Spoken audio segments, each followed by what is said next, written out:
Bonjour monsieur, donc je suis chrétien. Bonjour. Est-ce que vous êtes chrétien? Oui, Oui, vous êtes chrétien? oui. Super, donc nous ce qu'on vient faire c'est qu'on explique aux gens, donc après la mort, vous savez, on va tous mourir un jour. Après la mort, la Bible nous dit qu'il y a un paradis et il y a un enfer. Est-ce que vous avez déjà entendu ces termes paradis et enfer? Oui, j'ai fait un peu de catéchisme. D'accord, très bien. Ouais. Et est-ce que vous savez comment vous pouvez être sûr d'aller au paradis? Est-ce qu'on vous a déjà expliqué? Faut être une bonne personne, c'est Faut être ça? une bonne Faut personne. faire des bonnes choses. D'accord. Donc Dieu nous dit quelque chose de vraiment différent. Est-ce que je peux vous montrer comment vous pouvez être sûr d'y aller avec des versets de la Bible? Bah Vous oui. avez quelques minutes? Oui. Super. Pour commencer, on va aller dans Romains. La Bible nous dit ici, car tous ont péché et n'atteignent pas à la gloire de Dieu. Donc, est-ce que vous savez ce que c'est que le péché? C'est quand on fait des bêtises. Voilà, par exemple, mentir, voler, tout ça, ce sont des péchés. Est-ce que vous pensez que tous les hommes ont déjà péché? Ah oui. Oui, Personne n'est parfait, hein. exactement. Il n'y a que Dieu qui est parfait. Et la Bible nous montre bien, car tous ont péché. Donc, nous sommes tous pécheurs. Et il est dit ici, n'atteignent pas à la gloire de Dieu. Ça veut dire quoi? Ça veut dire qu'on ne peut pas atteindre la gloire de Dieu parce que Dieu est parfait. Ce qui nous montre qu'on ne peut pas aller au paradis par nos bonnes actions. Je sais que c'est ce que vous avez dit au début, mais c'est impossible parce que Dieu, son standard est parfait, et nous ne pouvons pas atteindre sa gloire. D'accord? Ah oui. Donc je vais vous montrer après comment vous pouvez aller au paradis, justement. Ensuite, il faut savoir que la Bible nous dit, car le salaire du péché est la mort. Donc la conséquence de notre péché, c'est le fait qu'on va mourir un jour. Vous savez, on va tous mourir un jour. Ben, c'est parce qu'on est pécheur. Mais après la mort, la vie ne s'arrête pas là, parce que nous avons un esprit et une âme, et la Bible après parle de la seconde mort, dans ce qu'on appelle l'enfer. Je vais vous montrer un verset qui en parle. Dans Apocalypse 21:8, il est dit, mais les craintifs et les incrédules, et les abominables, et les meurtriers, et les proxénètes, et les sorciers, et les idolâtres, ça c'est une liste de péchés. Mais après ça nous dit aussi, et tous les menteurs. Est-ce que vous avez déjà menti? Ça vous est arrivé oui. de mentir? Ouais. Oui, c'est arrivé à tout le monde. Ouais. C'est pour ça que Dieu le met ici, parce que moi aussi j'ai menti. Et Dieu sait très bien qu'on est tous coupables, parce qu'on a tous menti. Et il nous dit, auront leur part dans le lac qui brûle avec le feu et le soufre, qui est la seconde mort. Donc c'est ça, la Bible nous parle donc de l'enfer. C'est sûr que c'est pas très drôle, mais Dieu nous met en garde que la conséquence de notre péché, c'est le fait qu'on soit puni en enfer. Parce que nous devons payer pour les péchés que nous avons faits. Bien sûr, est-ce que vous pensez que Dieu veut que vous alliez en enfer? Non, je pense pas. Non, la Bible dit que Dieu est amour. Dieu veut que tous les hommes soient sauvés. Donc qu'est-ce qu'il a fait justement par amour pour vous? Pour que justement vous n'ayez pas à aller en enfer et que vous puissiez être pardonnés de vos péchés. Donc la Bible dit en Romains 5, au verset 8, mais Dieu dirige son amour vers nous, en ce que, pendant que nous étions encore pécheurs, Christ mourut pour nous. Donc ce que Dieu a fait par amour pour vous, c'est qu'il a envoyé son Fils Jésus-Christ mourir pour vous. Est-ce que vous connaissez un peu l'histoire de Jésus-Christ? Oui, j'ai fait un peu de catéchisme. Catéchisme? Ouais. D'accord. Je vais vous montrer, je vais vous faire un résumé pour bien revoir avec vous. La Bible dit en Matthieu 1, au verset 21, et elle enfantera un fils, donc en parlant de la Vierge Marie, et tu appelleras son nom Jésus, car il sauvera son peuple de leurs péchés.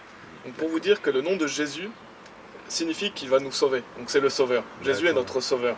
Quand il est venu sur terre il y a 2000 ans, il est venu dans l'objectif de nous sauver de nos péchés.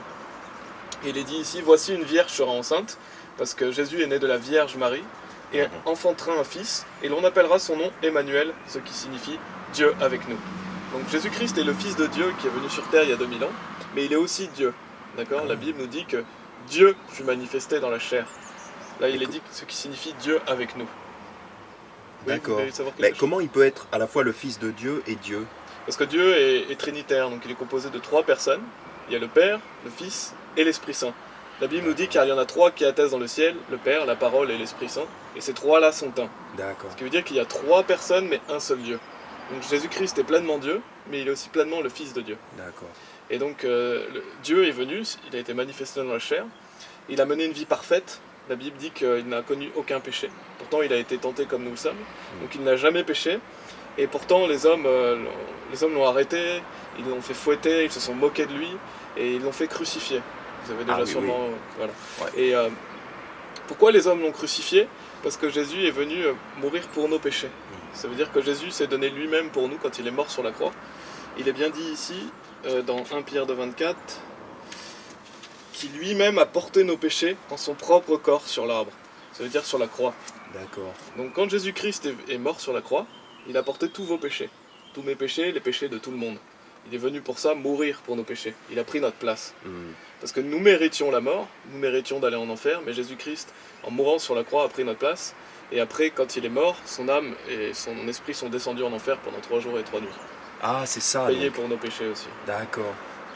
Et D'accord. pour vous montrer un autre verset sur le fait que Jésus-Christ est mort pour tout le monde, il est dit ici, et il est la propitiation pour nos péchés, et non seulement pour les nôtres, aussi pour les péchés du monde entier. Vous voyez, Jésus-Christ est venu mourir pour tout le monde. Il est mort pour les péchés du monde entier. Et donc il a fait ça par amour pour nous. Il a fait ça pour qu'on puisse justement être pardonné et justifié devant Dieu le Père, devant Dieu. Et après, donc, comme je vous ai dit, il est mort, il a été enseveli, son âme est descendue 3 jours et 3 nuits en enfer. Et est-ce que vous savez ce qui est arrivé le 3e jour après? Euh, il est monté au ciel. Oui, et avant ça, Il est revenu. oui, il est ressuscité. Ah, Donc ça veut dire qu'il est, d'accord. il est revenu à la vie. Oui. Donc Jésus-Christ est mort, mais après il est ressuscité. Et la Bible nous le montre en Romains 8, 34 notamment, qui nous dit qui est celui qui condamne? C'est Christ qui mourut. Donc vous voyez bien qu'il a été mort. Oui, plutôt, qui est ressuscité. Ça veut dire qu'il est revenu à la vie. Il n'est pas seulement mort, mais il est revenu à la vie, qui est même à la main droite de Dieu, qui aussi fait intercession pour nous. Donc Dieu est vivant. Nous ne croyons pas dans un Dieu mort, nous croyons dans un Dieu vivant. Donc Jésus-Christ a été ressuscité. Et après, il est monté au ciel, 40 jours après, comme vous avez dit, après il est monté au ciel.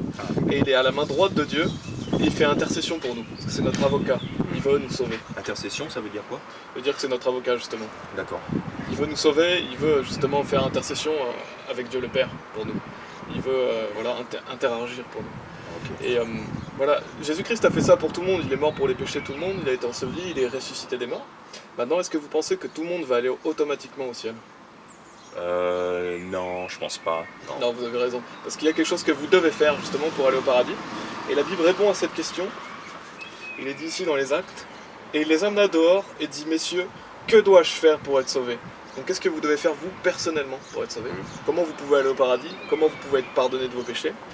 Et la Bible répond ici en disant, et ils dirent, crois au Seigneur Jésus-Christ et tu seras sauvé et ta maison. Donc qu'est-ce qu'il est dit de faire ici pour aller au paradis, selon ce verset? Il est dit ici, Faut croire. voilà, il est dit de croire. Faut croire en Dieu. Croire au Seigneur Jésus-Christ. Donc il faut croire en Jésus-Christ pour être pardonné D'accord. de ses péchés. Ah oui, d'accord, oui. Et est-ce qu'il est dit ici d'être une bonne personne pour le paradis? Euh, Est-ce que vous voyez écrit, soyez une bonne personne et vous serez sauvé? non. Non, C'est dit qu'il faut, il faut juste croire. voilà. Est-ce qu'il est dit aussi d'aller à l'église ou d'être baptisé? Non, mais moi, on m'a toujours dit qu'il fallait aller à l'église, qu'il fallait être baptisé. Ça, c'est une très bonne chose à faire. Mais c'est pas ça qui vous permet d'aller au paradis.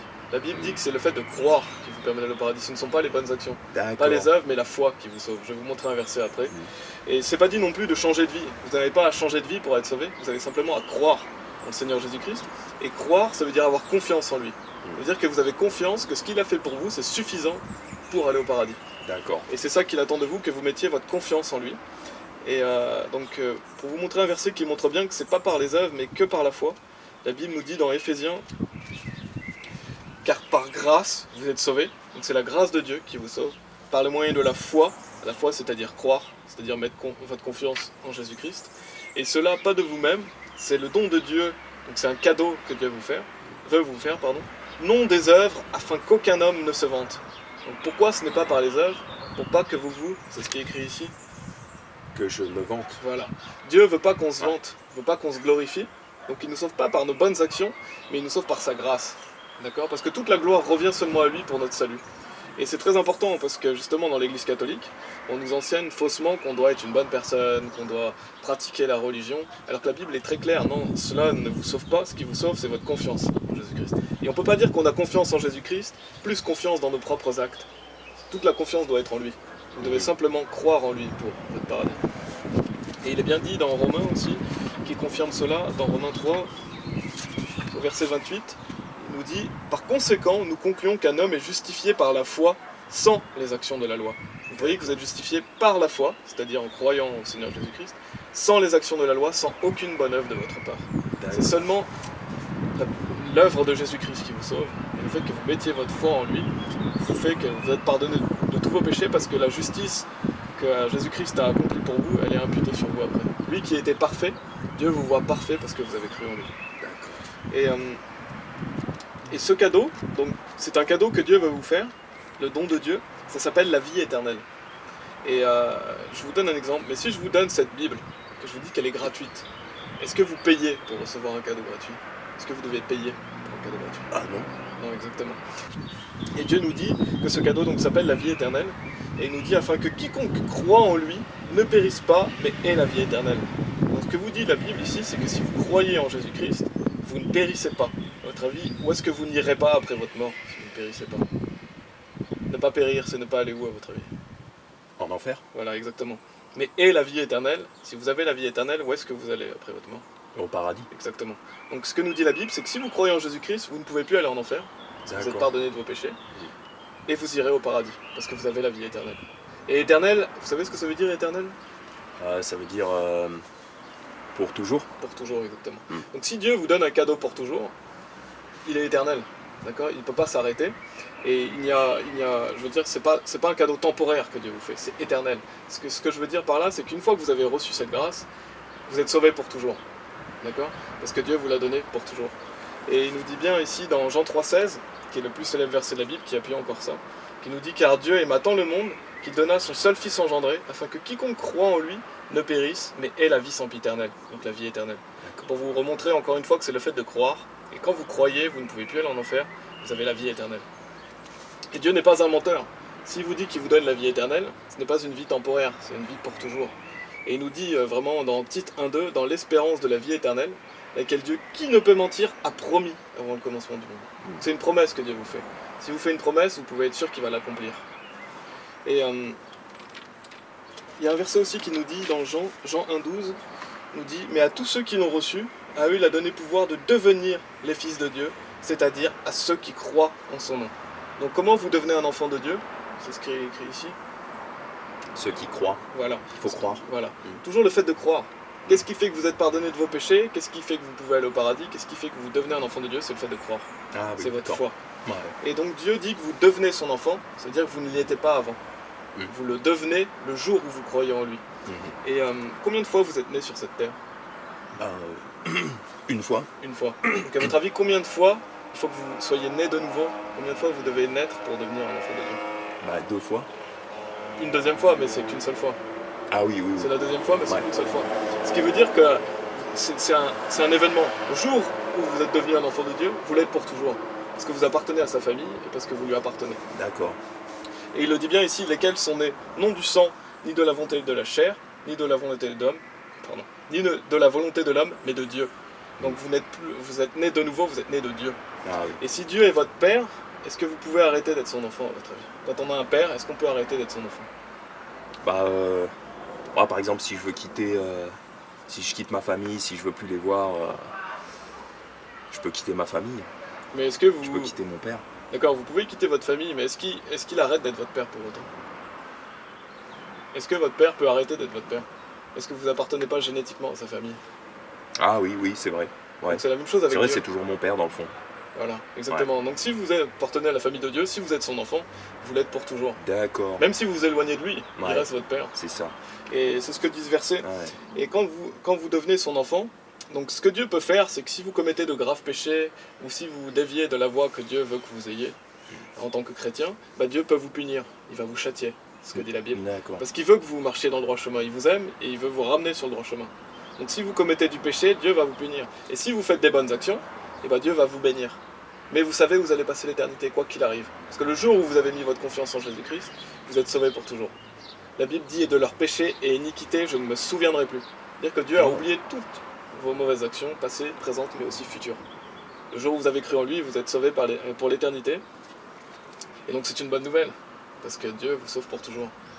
Et il dit dans Jean aussi, pour bien vous montrer que c'est pour toujours, un verset, donc c'est Jésus-Christ qui parle et qui nous dit « Et je leur donne la vie éternelle », donc en parlant des personnes qui croient en lui, il leur donne la vie éternelle, et ils ne périront jamais, et aucun homme ne les ravira de ma main. Ce qui veut dire que quand vous avez cru en Jésus-Christ, Dieu vous donne la vie éternelle, vous ne périrez jamais, ça veut dire que vous n'irez jamais où, à votre avis? En enfer. Voilà. Et aucun homme ne les ravira de ma main, donc vous êtes dans la main de Dieu. Et qui est le plus fort? C'est Dieu ou c'est vous à votre avis? C'est Dieu. C'est Dieu. Ouais. Donc Dieu vous dit qu'il vous tient dans sa main, vous ne pouvez pas lâcher cette main, et lui ne va jamais lâcher votre main, parce qu'il le dit qu'aucun homme ne ravira de ma main. Et il vous dit qu'il vous a donné la vie éternelle et que vous ne périrez jamais. D'accord. Et d'ailleurs un autre verset nous dit « Jamais je ne te laisserai, ni ne t'abandonnerai ». Et que Jésus-Christ est le même hier et aujourd'hui et pour toujours, qu'il est fidèle. Ah oui. Donc c'est pas votre fidélité qui vous sauve, c'est la fidélité de Dieu envers vous. la fidélité que Dieu vous promet que si vous avez cru en lui, bah, vous irez au paradis à votre mort. Et c'est sur ça qu'on se base, c'est sur le fait que Dieu nous a promis cela et qu'on a mis notre confiance en lui. D'accord ? Ouais. Bah, je vais vous poser quelques questions pour voir si vous avez bien compris. Est-ce que vous reconnaissez que vous avez déjà péché dans votre vie ? Ouais. Et est-ce que vous croyez que Jésus-Christ est mort sur la croix pour vos péchés ? Il est mort pour vous. Vous y croyez ? Bah, je suis pas sûr, j'avais vu ça au catéchisme, je suis pas sûr à 100% quand même. Bah, je vais vous montrer un autre verset à ce sujet, pour bien vous montrer qu'il est mort pour vos péchés. Dans 1 Corinthiens 15, il est dit « Car je vous ai transmis avant tout cela, ce que j'ai aussi reçu, comment Christ mourut pour nos péchés, selon les Écritures. » Donc vous voyez, les Écritures attestent qu'il est mort pour vos péchés, Ouais. et qu'il a été enterré, et qu'il est ressuscité le troisième jour, selon les Écritures. Donc Dieu vous promet que selon sa parole, Jésus est mort pour vos péchés. Il a payé votre dette. Vous avez seulement à y croire pour que justement justice soit imputée sur vous et pour que vous soyez pardonné. Christ mourut pour nos péchés, selon les Écritures. Ouais. Vous avez confiance que Jésus-Christ est mort pour vos péchés ? Bah ouais, c'est ce que dit la Bible. Très bien. Et est-ce que vous croyez qu'il est ressuscité des morts aussi ? C'est très important. C'est ce que dit la Bible. Exactement. J'y crois. Et d'après ce qu'on a vu dans la Bible, qu'est-ce qu'il faut que vous fassiez ? Que devez-vous faire pour aller au paradis ? Croire en Dieu. Et qui spécifiquement ? Jésus-Christ. Voilà, croire en Jésus-Christ. Croire en Jésus-Christ. Parce que croire en Dieu, nous croyons que Jésus-Christ est Dieu. Nous Ah, croyons oui. dans le Dieu de la Bible, pas dans le Dieu du Coran, pas dans le Dieu d'une autre religion, mais dans le Dieu de la Bible. C'est le Dieu de la Bible qui vous sauve, c'est le fait que Jésus-Christ est manifesté dans la Croire chair. en Jésus-Christ. Parce que Jésus a dit « Je suis le chemin, la vérité et la vie. Aucun homme ne vient au Père que par moi. » Donc vous ne pouvez pas aller au paradis sans Jésus-Christ. C'est en Jésus-Christ que vous pouvez avoir confiance. Et si vous avez confiance en Jésus-Christ, vous avez confiance en Dieu. Et est-ce qu'il faut rajouter quelque chose d'autre que croire, ou croire suffit pour aller au paradis ? Croire suffit. Exactement, amen. Parce que c'est pas par les bonnes actions, c'est que croire. Ouais, Et qu'est-ce que Dieu vous pardonne si vous croyez en son Fils ? Mes péchés. Tous vos péchés. Ouais. Et qu'est-ce qu'il vous donne ? La vie. Ouais, la vie éternelle. Ouais, la vie éternelle. Ouais. Donc c'est la vie pour toujours. Et est-ce que si vous commettez un grave péché, par exemple, admettons que vous allez tuer quelqu'un, vous commettez un grave péché, est-ce que vous pensez que Dieu peut vous retirer la vie éternelle ? Non. Non, il peut pas. Parce que je suis son enfant. Voilà, exactement. Ouais. Et comme je l'ai dit, il va vous punir si vous faites des mauvaises actions. D'accord. Mais il vous a déjà pardonné Ouais. d'avance tout ce que vous allez faire dans Ça le fait futur du aussi. sens. Ouais, ça a fait du sens. Parce que vous êtes sauvé, vous êtes son enfant. Et bien sûr que Dieu veut que vous pratiquiez les bonnes œuvres une fois que vous êtes sauvé, mais pour être sauvé, vous savez que vous êtes sauvé pour toujours parce que vous avez eu confiance en lui. Le jour où vous avez cru en lui, vous êtes sauvé. C'est quelque chose qui a lieu une fois dans votre vie. Et il y a un verset qui nous dit dans Romains 10, la Bible nous dit « Si tu confesses de ta bouche le Seigneur Jésus, et si tu crois dans ton cœur que Dieu l'a ressuscité des morts, tu seras sauvé. » Donc aujourd'hui, si vous voulez bien, je vais vous aider à mettre votre confiance en lui. Et si vous mettez votre confiance en lui, vous savez que Dieu vous a sauvé parce que vous avez cru en son nom. Vous voulez bien faire ça ? Ouais. Donc baissons la tête et prions ensemble si vous voulez bien. Seigneur Jésus-Christ, Seigneur Jésus-Christ, je sais que je suis un pécheur, je sais que je suis un pécheur, je sais que je mérite d'aller en enfer, je sais que je mérite d'aller en enfer, mais je crois que tu es mort sur la croix pour moi, mais je crois que tu es mort sur la croix pour moi, et que tu es ressuscité. et que tu es ressuscité. Merci de m'avoir sauvé, Merci de m'avoir sauvé, et de m'avoir donné la vie éternelle. et de m'avoir donné la vie éternelle. Par la foi, Par la foi, j'ai confiance en toi seul, Seigneur Jésus. j'ai confiance en toi seul, Seigneur Jésus. Amen. Amen. Amen. Vous avez cru dans votre cœur ? Oui, Amen. oui, amen. Donc Dieu vous a sauvé. Gloire à Dieu. Gloire à Dieu. Vous savez que maintenant vous allez aller au paradis. Ouais. Est-ce que vous pouvez aller encore en enfer à votre avis ? Non. Non, exactement, parce que Dieu est fidèle et que Dieu vous garde. Et donc là, vous êtes sûr d'aller au paradis. Maintenant, ce qu'on invite les gens à faire, c'est qu'une fois qu'ils sont sauvés, ce qui est important, c'est que vous puissiez trouver une bonne église, que vous puissiez vous réunir avec d'autres chrétiens. Et Dieu nous dit aussi que la prochaine étape à faire, c'est aussi de se faire baptiser. Je ne sais pas si vous avez peut-être été baptisé chez les J'ai catholiques. déjà été baptisé, oui, quand Voilà. j'étais enfant. Mais est-ce que vous aviez cru à cet évangile comme vous avez cru aujourd'hui ?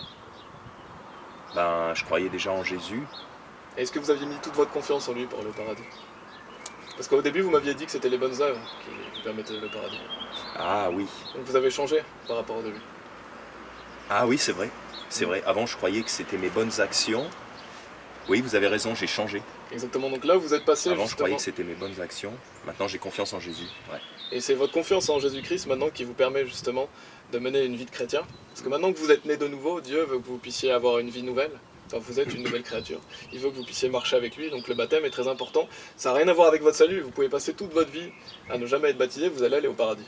Mais le fait de se faire baptiser montre que vous avez envie de suivre Jésus-Christ et de vivre pour lui. Et le baptême se fait par immersion. Donc vous avez peut-être mis des petites gouttes d'eau sur le fond, oui, mais c'est sûr. ça n'a aucune valeur. Ouais. Parce que Dieu nous d'accord. dit qu'on doit être baptisé par immersion. D'accord. Donc je vous invite vraiment à vous faire baptiser, à aller à l'église et de lire la Bible aussi, parce que c'est en lisant la Bible que vous allez grandir dans la parole. vous invite vraiment à faire ça, et puis au plaisir de vous revoir. Merci, Soyez bénis. merci.